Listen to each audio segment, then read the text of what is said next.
Baked ziti can be a time-consuming recipe. Between making the sauce, cooking the pasta, assembling the dish, and baking the dish, it can seem like a project.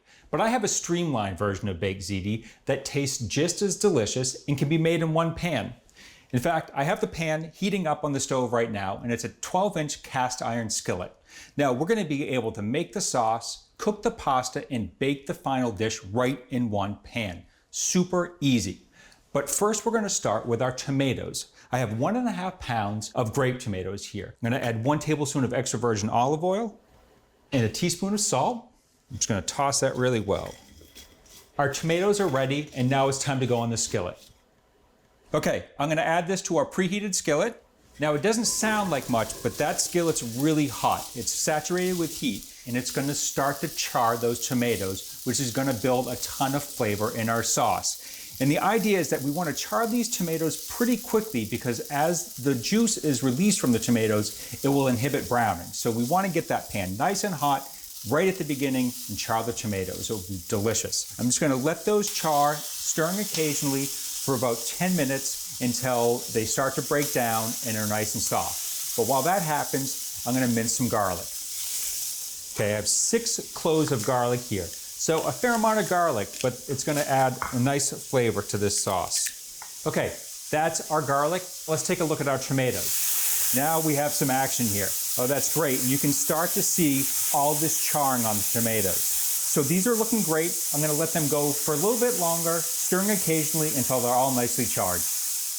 It's been 10 minutes, and you can see that we have a lot of nice char on these tomatoes, and they've started to break down. Now we're going to add a couple more ingredients to make this sauce really complete. We have our garlic, 6 cloves of garlic. I'm also going to add a teaspoon of tomato paste. That's going to give the sauce a little bit more tomato complexity, and a 1/4 teaspoon of red pepper flakes. I'm just going to stir this in and cook for about 30 seconds until we can smell that garlic. Okay, that smells absolutely wonderful.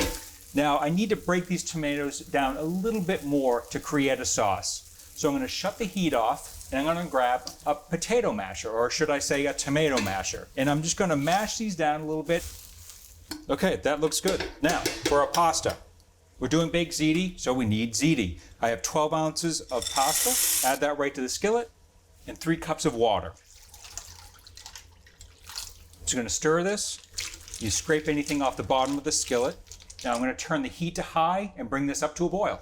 Okay, our water is at a boil. Now I'm going to turn this down. I want to maintain a vigorous simmer to make sure that pasta cooks really nicely and evenly. And I'm going to stir this quite often. I want to make sure that that pasta stays below the liquid. I'm also going to put a lid on this to make sure that we trap that steam.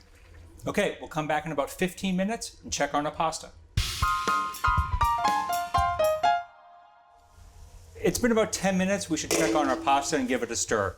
Yeah, we're getting close. Now you can see that it's starting to get dry, so we want to make sure that we are in here stirring often so it doesn't stick to the bottom of the pan, but it's looking really good. We'll just let this finish up for a couple minutes, and then I'll prep a couple last ingredients for our dish. First, we're going to grate some mozzarella cheese. I have 4 ounces here. And what's baked ziti without basil? Fresh basil. I'm going to mince a lot of this, a 1/4 cup of chopped basil leaves. Basil is one of my favorite things to chop because it's so easy. You just stack the leaves up, roll it into a nice cylinder, and then just cut across.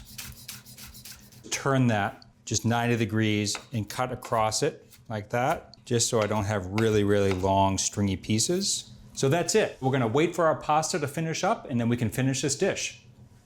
Okay, it's time to check the pasta to see if it's done. It looks good. Take one of these out. It's great. It's a little al dente right now, but it will be perfect once it's baked. So I'm going to shut this off so it doesn't cook anymore. I'm going to add a 1/2 cup of Parmesan cheese, stir this in, and I'm going to add our 1/4 cup of basil. And I want to season this. When I checked earlier to see if the pasta was done, it definitely needed some salt and a good grind of black pepper. This looks good enough to eat right now, but we want to add our mozzarella. Okay, it's time to put the bake in our baked ziti. I have my broiler preheated. I'm going to put that in there for about 5 minutes until the cheese is melted and browned. And I don't want to walk away. I want to keep an eye on this and make sure it doesn't burn. Oh, it looks great. Oh, it's perfect. That cheese is melted, nice and brown. This is looking absolutely fantastic. So just 5 minutes under that broiler, the cheese is melted and browned and nice and gooey, but it's really hot right now. So I'm gonna wait a couple minutes before I tuck into it.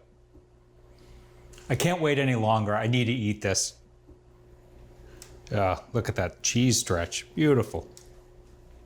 Oh yeah. Whoa. The first thing you notice is actually the texture of the sauce. All that starch from the pasta has come out, but we've kept it, so it has a really, really creamy texture that clings to the pasta. Just enough mozzarella to make it rich and creamy. The Parmesan adds a nice nuttiness. This is such a great recipe. It's hard to believe that it's cooked in only one pan. So if you want to try this recipe at home, remember 2 things. Use a cast iron skillet and use fresh grape tomatoes. So from America's Test Kitchen at Home, a great recipe for cast iron baked ziti with charred tomatoes. Thanks for watching. You can get all the recipes and product reviews from this season and more on our website. That's americastestkitchen.com/TV. Thanks for watching America's Test Kitchen. What'd you think? Well, leave a comment and let us know which recipes you're excited to make, or you can just say hello. You can find links to today's recipes and reviews in the video description. And don't forget to subscribe to our channel. See you later. I'll see you later.